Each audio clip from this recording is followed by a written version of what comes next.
Saudaraku, sebagai anak-anak Tuhan, seringkali kita tidak menyadari peran Roh Kudus yang ada di dalam kita. Ketika Yesus berkata, "Aku akan pergi kembali kepada Bapa," Dia berkata, "Aku akan memberikan kepadamu seorang penolong."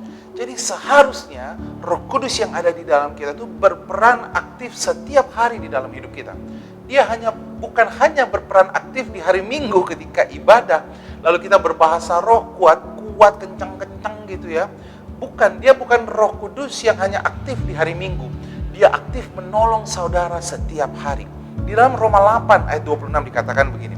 Demikian juga Roh membantu kita dalam kelemahan kita ketika kita berdoa. Sebab kita tidak tahu bagaimana seharusnya kita berdoa. Tapi Roh sendiri berdoa untuk kita kepada Allah dengan keluhan-keluhan yang tidak terucapkan. Seringkali ketika kita berdoa, kita tidak tahu apa yang harus kita lakukan. Kita tidak mengerti kata-kata apa yang sebaiknya kita ucapkan untuk anak kita, keluarga kita, bisnis kita, kesehatan kita. Apa yang harus kita lakukan? Roma 8 ayat 26 dikatakan Roh Kudus akan membantu. Kata membantu di situ dalam terjemahan asli dikatakan sun anti lambadomai. Terdiri dari dua kata, yaitu sun dan lambano. Sun artinya bersama-sama, lambano artinya bekerja. Jadi Roh Kudus di dalam kita bekerja bersama-sama dengan siapa saudara? Dengan kita. Lihat, Roh Kudus butuh menolong kita, tetapi dia bisa bekerja bersama-sama dengan kita karena dia berfungsi sebagai penolong. Karena kalau yang ditolongnya diam saja, maka penolong nggak bisa berfungsi saudara. Itu sebabnya kita pun harus aktif, maka Roh Kudus di dalam kita pun akan aktif menolong saudara dan saya. Apa yang dia lakukan saudara?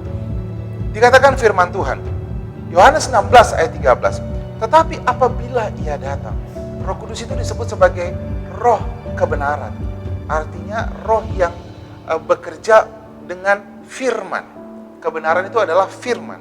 Ia akan memimpin kamu ke dalam seluruh kebenaran. Perhatikan. Sebab ia tidak dapat berkata-kata dari dirinya sendiri, tapi segala sesuatu yang didengarnya, itulah yang dikatakannya. Dan ia akan memberitakan kepadamu hal-hal yang akan datang.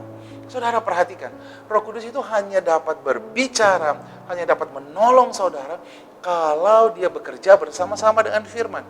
Firman yang mana saudara?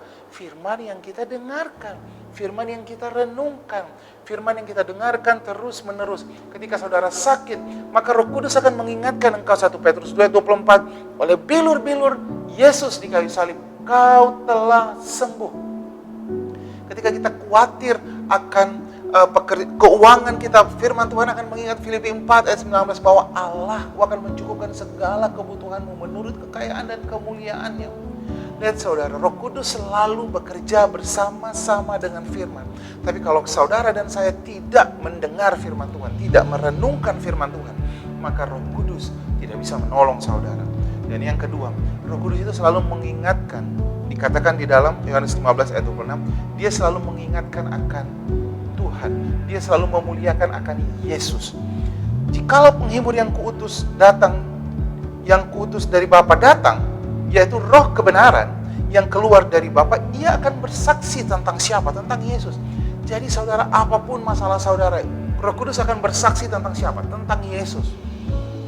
Kalau kita kekurangan uang, kita khawatir akan keuangan kita besok, khawatir akan pekerjaan kita, kita akan berkata bahwa 2 Korintus 8 ayat 9, dia yang kaya rela menjadi miskin supaya kita yang miskin diberkati. Ketika kita khawatir akan masa depan kita, kita akan mengingat bahwa Yesuslah yang pemilik masa depan. Dia selalu mempoin, dia selalu menunjuk kepada karya Kristus di kayu salib. Jika kamu merasa terdakwa akan dosa dan pelanggaranmu, tidak layak untuk menerima kebaikan Tuhan, Roh Kudus akan mengingatkan apa saudara?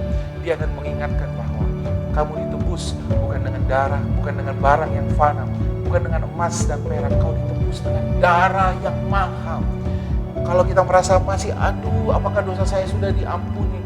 Apakah saya layak untuk sembuh? Apakah saya layak untuk diberkati? Roh Kudus akan mengingatkan engkau bahwa darah Yesus telah menguduskan engkau satu kali untuk selama-lamanya. Ibrani 10 ayat 10 dan Ibrani 10 ayat 17 dikatakan, karena penebusannya ini, Bapa tidak lagi mengingat-ingat dosa dan pelanggaran. Lihat saudara, Roh Kudus hanya bisa bekerja bersama-sama dengan engkau. Roh Kudus bekerja bersama-sama dengan firman yang kita dengarkan. Dan setiap kali dia bekerja, dia akan mengingatkan engkau akan karya Yesus di kayu salib. Sehingga engkau selalu berkata, aku layak untuk menerima janji Tuhan. Layak untuk sembuh, layak untuk diberkati, layak untuk dipulihkan keluargamu, layak untuk menerima janji-janji Tuhan. Seperti yang ditulis dalam Roma 6 ayat 17. Sebagai anak-anak Allah, kita layak untuk menerima semua janji-janji Allah. Tuhan Yesus memberkati kita semuanya.